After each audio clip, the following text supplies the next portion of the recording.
Away from that, the Forestry Commission says it is benefiting from the government's crackdown on illegal mining in forest reserves. The Commission's Chief Executive, John Alote, says most forest reserves have been freed of miners who hitherto invaded and destroyed the reserves. He spoke to my colleague Ohimin Teria during the tour in the Western North region.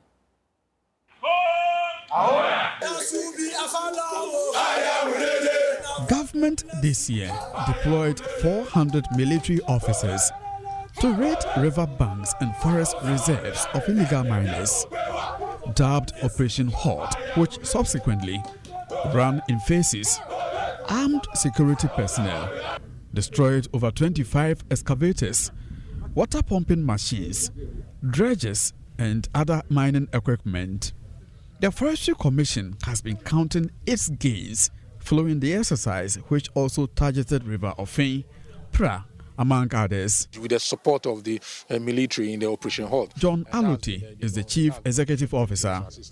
Whilst commending President Akufo-Addo, Defense, Lands and Natural Resource Ministers, he said the presence of the military in reserves has greatly contributed to raiding and warding off reserves of illegal miners. Mr. Alote is hopeful the government's efforts in providing alternative livelihood to mostly teeming youth miners will, in the long term, sustain the gains made so far. We thank the President and the Minister of Lands and Natural Resources and the Minister of Defense, for the effort they have put in with the support of the military in the Operation Halt. That has been of tremendous assistance to the Commission in terms of providing the needed support and presence to be able to ward off some of these illegal miners. And by and large, most of our forest reserves are free of these miners. But what we continue to say is that this is not an event. It's supposed to be something that we continuously need to monitor and continuously need to make sure that we prevent people from, carrying out illegal mining in our forest reserve. But in doing so, we are also much aware, and the President is clear in his mind that we need to provide some alternate livelihood. And some of these things will be rolled out, and you witness the launch of some of these programs. Mr. Alote has been leading discussions with local collaborators on effective local participation in protection and management of forest reserves during a 2-day tour of the Western North region.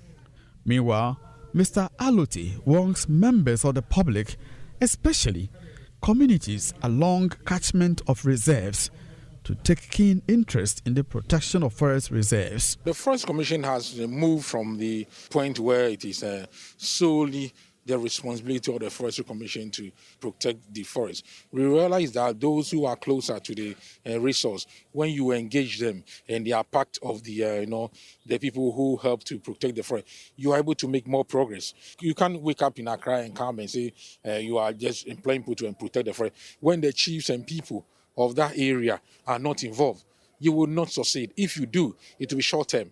In the long term, you realize that is not going to work. We need the support of the chiefs and people. So that's why we are here. And we need to engage the operators as well.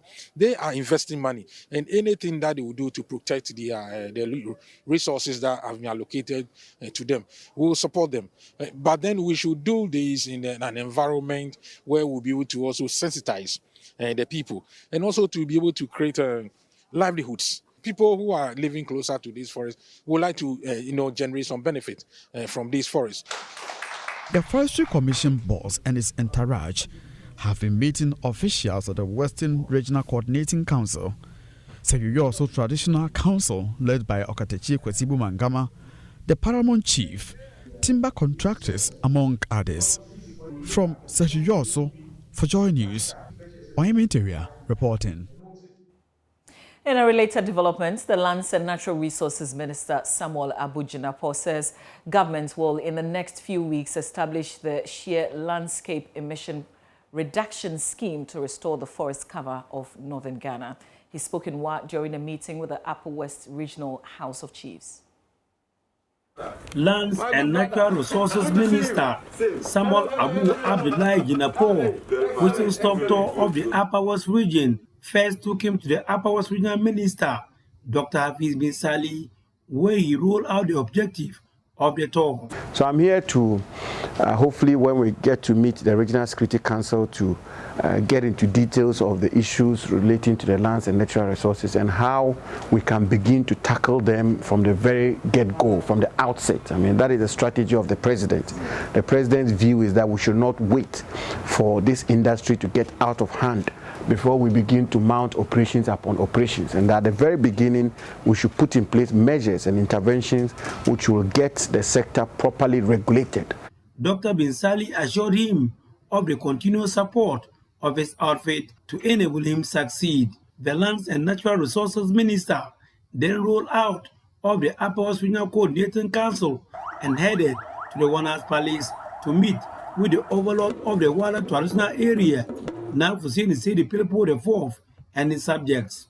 The Warner, through his spokesperson, Nakadri Ibrahim, tabled some concerns for the minister. The various palaces within the traditional area are often inundated with cases of land disputes arising mostly from multiple sales and its attendant multiple claims over same parcels of land. These challenges would be reduced to the barest minimum, if not totally eliminated, if the Lands Commission and its various departments are made to only accept land title applications properly routed through the Wala Traditional Council for processing and documentations. And they have this response from the minister. There are very important, complicated land issues in the northern sector of our country. The question of vested lands, divesting of land, who owns what land, who has what interest in a particular land, are matters that I believe we need to tackle immediately. And I've taken the decision when I go to Accra to dispatch a technical team headed by the technical director of lands, Mr. Nsafwa, who himself has worked as regional lands officer in all the northern regions of our country. He's well vested and experienced in that area, to lead a technical team to visit all the 5 northern regions, to come to work closely with the various lands commissions, the regional coordinating council, and traditional authorities. First of all, to understand the issues on the ground, and second of all, to make recommendations to me as minister. The minister then headed back to the Upper West Regional Coordinating Council, where he had a closed-door meeting with members of the Upper West Regional Security Council before addressing the media. The alleged sale of government lands to private people without recourse to its allodial owners and the illegal felon of Rosewoods came to the fore. He said Rosewoods confiscated and lying at Kajukweri in the Defema Bure Isa district and other communities in the region will be donated for the construction of the National Cathedral. First of all, no rose would be exported again. Second of all, no rose would be auctioned for the purposes of export. So CITES permits are no longer being issued, and I have very verifiable reports that this instruction I've given is being adhered to. Thirdly, when rosewood is confiscated for now, they are to be donated for the construction of the National Cathedral. So a direct answer to your inquiry is that we're going to donate it to the National Cathedral for the National Cathedral to use it to construct the National Cathedral. It will then disincentivize those who are involved in the trade, so they can't go through the back door to acquire the wood anymore. The minister also met members of the Upper West Regional House of Chiefs to solicit their support on the fight against illegal mining and felling of rosewood. We are about to launch very soon a project called the Shea Landscape Emission Reduction Scheme, which is going to result in an investment of some $54 million United States dollars to restore the forest cover of northern Ghana. Very soon the president will be coming to Tamale to launch it, I think this month or so. And by the grace of God, when that is done, the Forestry Commission is going to work hand in gloves and closely with the various regional houses of chiefs and seek for your support and cooperation so that we can roll out this program and hopefully be able to restore the forest cover of our country. The Demangu legislature rounded a tour, meeting agencies and departmental heads under his ministry and members of the Association of Small-Scale Miners in the Upper West region. Reporting for News, Rafik Salam. Wow.